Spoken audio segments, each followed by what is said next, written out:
But it's very interesting because if I were to put all my life up to now into one volume, it would be too much to contain because there's so much to talk about. As a matter of fact, even for the last 21 years in my life, since birth, I have to pick and choose what I needed to put it there, because other than that, if it would have been too much.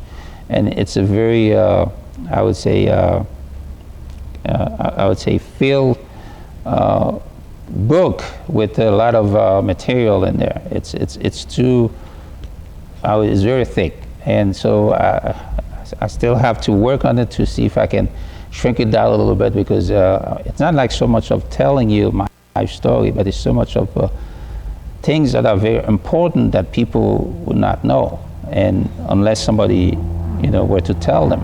So I think I'm going to use my life in that area so that I can share with you some of the things that you're going to hear for the first time.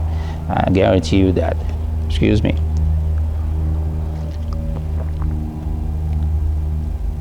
Like I said, it's very humid here, so I'm going to be drinking a lot as we go.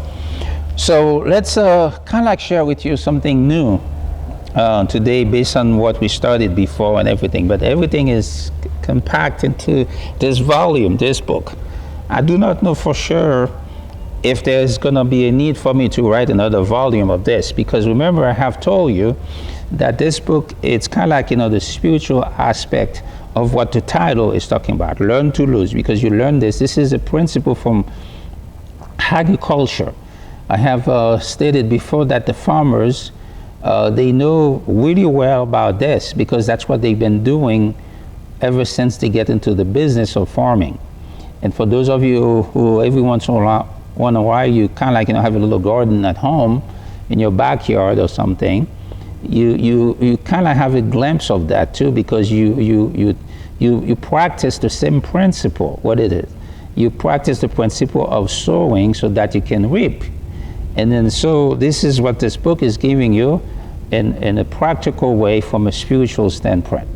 It's not talking only about the idea that the hurts and the headaches and the situations in life, but it's telling you how strategically you can use those things in order for you to gain, in spite of those things. You can gain with them. You don't have to accept this idea of loss all the time, because that brings discouragement in your life. You actually feel like, I don't want to be around anymore, because you feel like there's nothing you accomplish in life.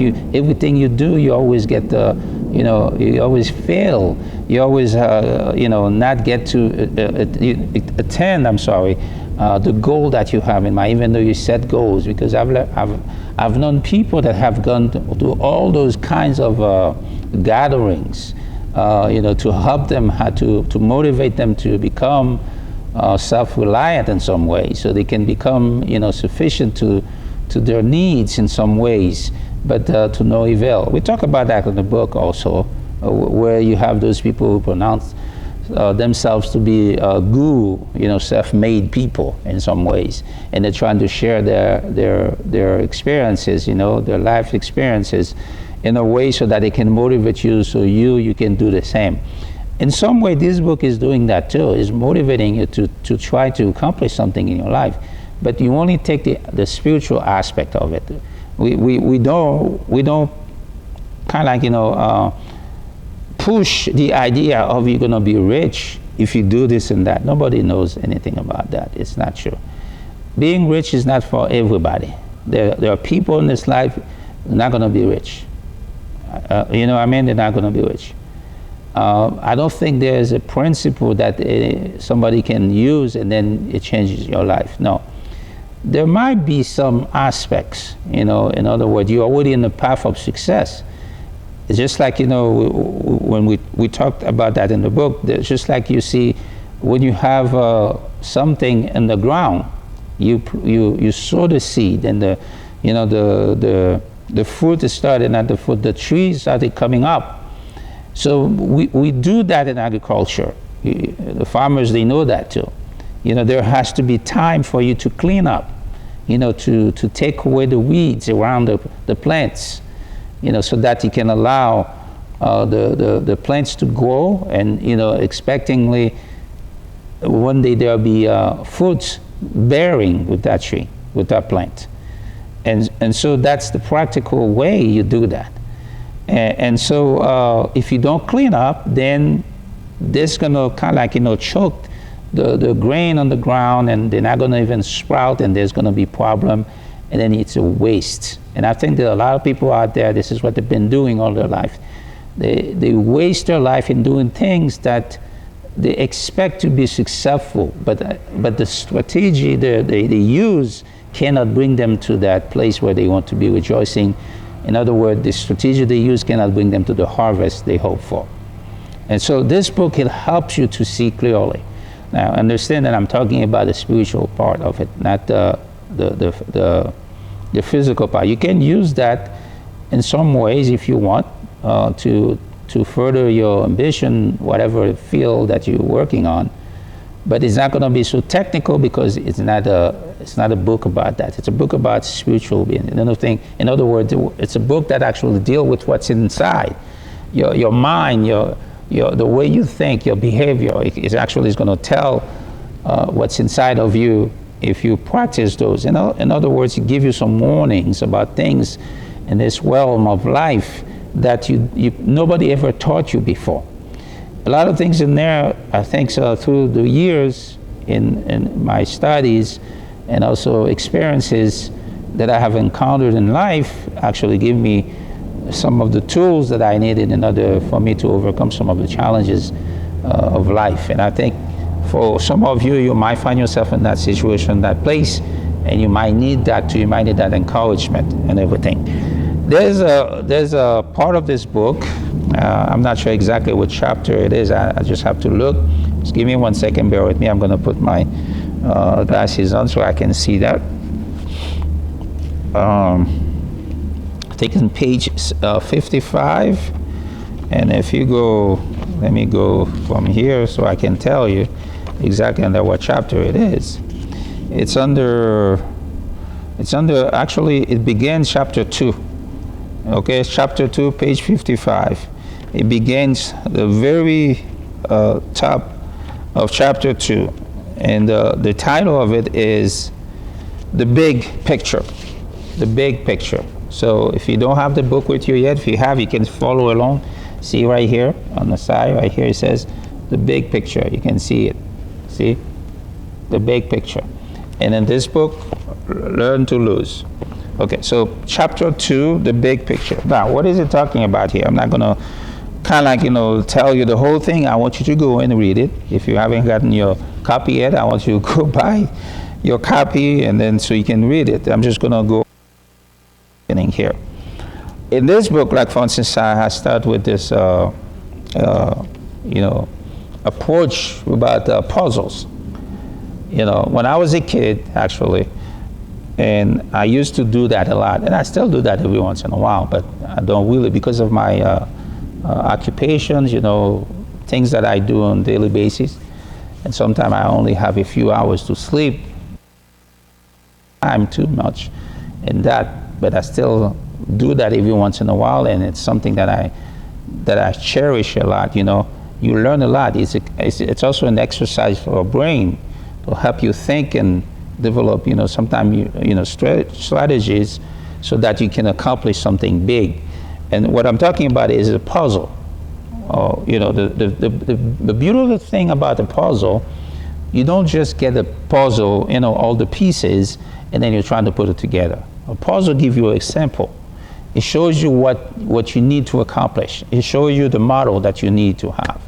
And then it throws out all the pieces, so you can go ahead and develop a strategy to see how you can put them all together, and then eventually you get the picture, the model picture that comes with it. Okay, so that's how the puzzle works.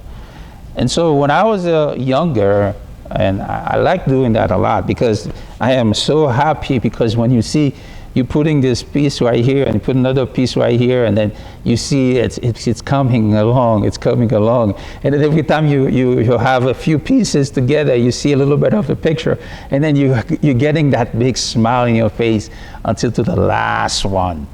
And then you got to shout, yeah, I got it. I did it. And then you're so excited. And sometimes, you do that together with either a friend, a close friend, or you do that with your parents, mom and dads, at home, or your brothers and sisters, something like that.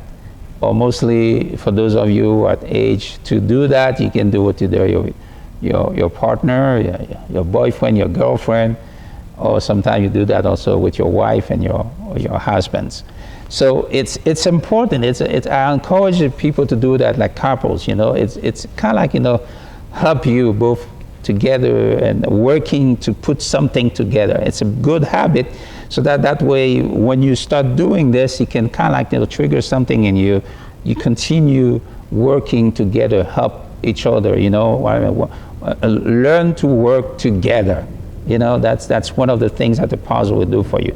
Number two, it helps you also to think, because you don't just put a piece right there. You're looking at the one, you look at from the side, all the pieces are there, and then you kind of like, pick the right one. Sometimes you think that's the right one, you put it there, if it's not, and you put it back, you get another one, and you're trying to, put it together, and sometimes you put 2, 3, 4 pieces together, and you realize, that's not it, and then you take it out, and then you just find those pieces again, and then you arrange them in the way it's supposed to be, and then eventually you get to the plan. But when you begin the puzzle, sometimes start can be very, very challenging, to tell you, because it may not be, depending on what picture you're putting together, but I can guarantee you sometimes the first one can be challenging, because the first one, it's easy. You put the first one there, and then, okay, now you got to find the one that matches with this one you put there. And then if you find the second one, and then step by step, eventually you get to a place you get 10 pieces together, and then you get 50, you get 30, and then, all these things, and then you keep building up until you get to a place. So this is what I'm telling you right now. This is kind of like, what I just explained to you. It's the physical part. Putting a puzzle together, that's a physical part of life. Sometimes you're asking, why do I do that? Well, like I said, strategically, it can help you think in that sense, strategically. So you don't just do things just like that. You don't throw, because I guarantee if you keep throwing every piece of a puzzle like that, they're not going to fit together. It's got to be a time where you look at it and you're thinking about the picture you have in your hands, and the piece you have in your hand, and the one that you already started with, okay, to see exactly if it's the right one. If it's not, you put it aside, you look for the right one, and eventually you keep going. You see that? So this is kind of like a physical aspect. Develop your brain, creating, kind of like, start a strategy for you to work with something eventually you build, and you can see the picture. Life is like that. You get to like I say, you get to an intersection of life, and you're not sure where to go. You can keep going east, or you keep going west, or you can go north, or you go south. There are 4 possibilities right in front of you. But if you come from west, you know exactly where you came from. So you probably say, okay, no, I only have 3 sides I can go. And then you have like the northeast.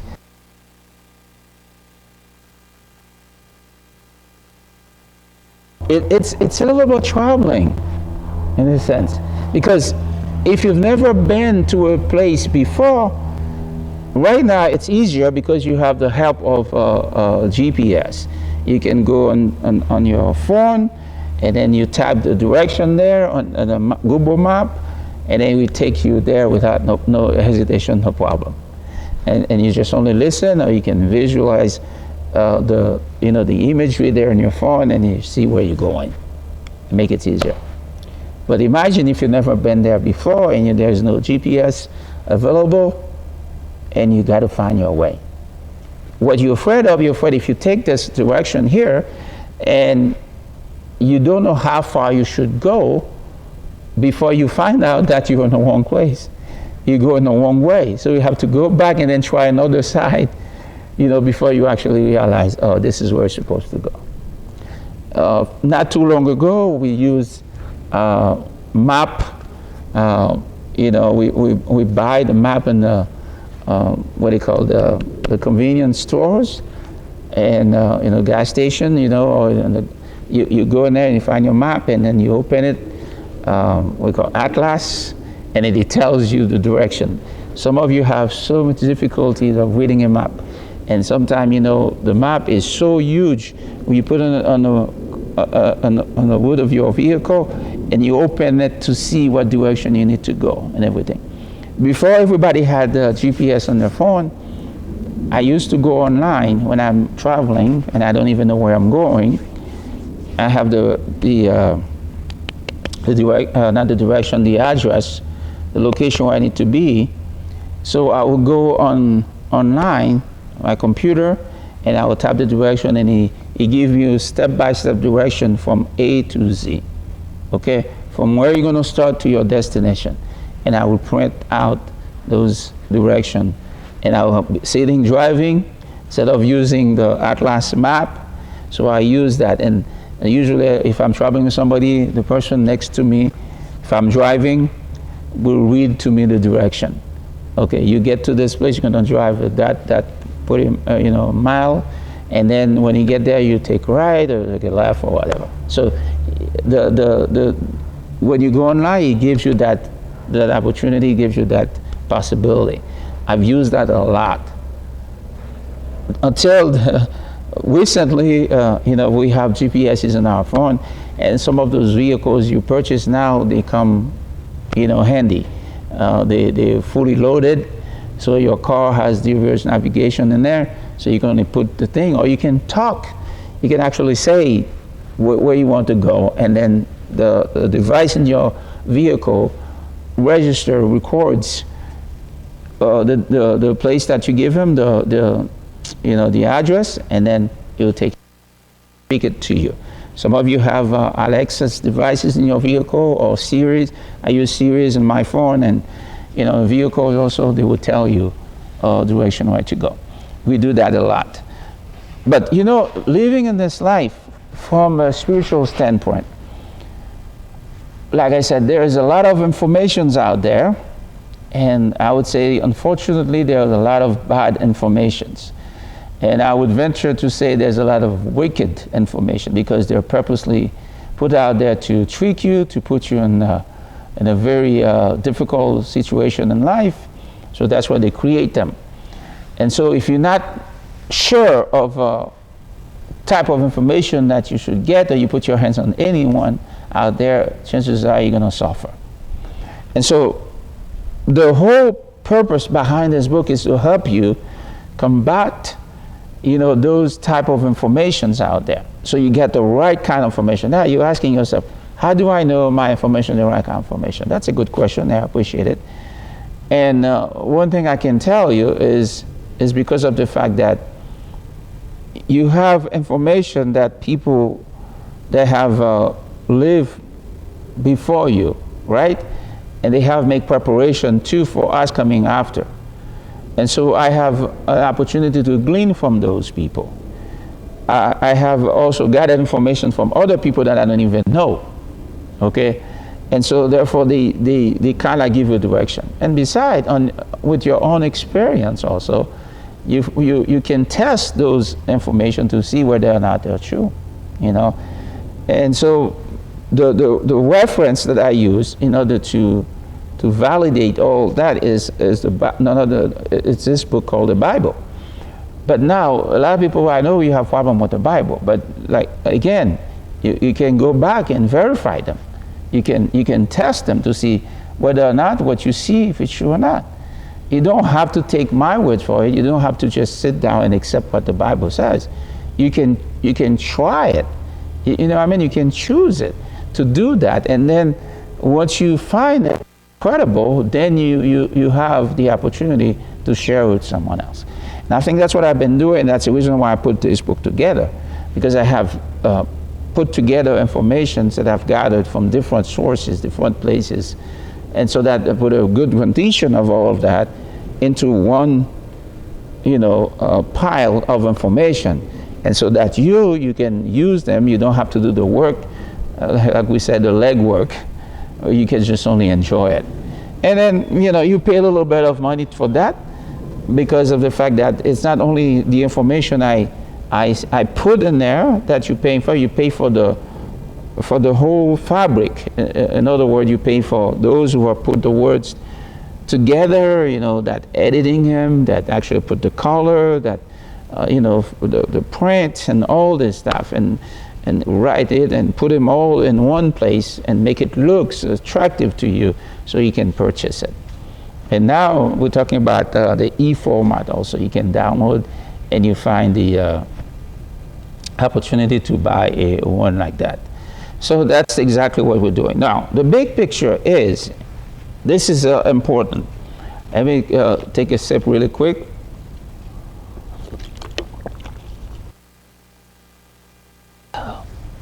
What we're talking about in this chapter, when we begin the chapter number 2, it's a big picture. The big picture is, think of it this way. When you have in mind to build something, let's say for instance you want to build a house, or let's say for those of you in a business, because it's bigger than only a house. If you're in a business of a real estate business, right? Or you're the one who tells people this is what you want to build.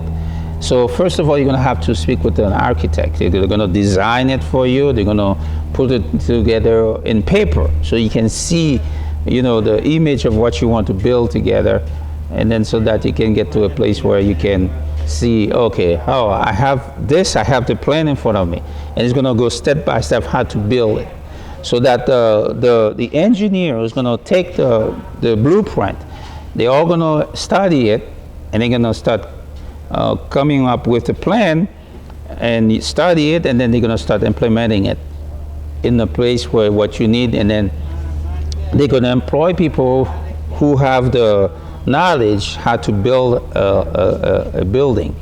And so that they're going to buy material and they're going to give it to them, and they're going to see all these people, everybody's doing something different, and they're all going to work together until they get to a place they build the big edifice. And then you can say, oh yeah, look at that, this is actually there, something that was once on paper, and then now in practicality you're looking at the building standing there. You can go inside of it, you can go through the stairs, you can through the door, you use the elevators, and you do all this stuff depending the reason why he was built. You see what I'm saying? So now if you go outside and you see buildings on the streets, every corner you turn, don't think on one day that they build those buildings where they're just by the snap of a finger. No, it takes a while. Some of them takes years in order to build them. And then there's all those other things that comes into play. There's a safety measure, all those things have to come to place. And also they have people there that actually, whose job it is to go to inspect, to make sure the safety is, of all those things, the integrity of the building is kind of like, warranted. I say all this to say this to you. And so when you're looking at the blueprint and you see in reality what you have on paper is realized, then you're looking at it.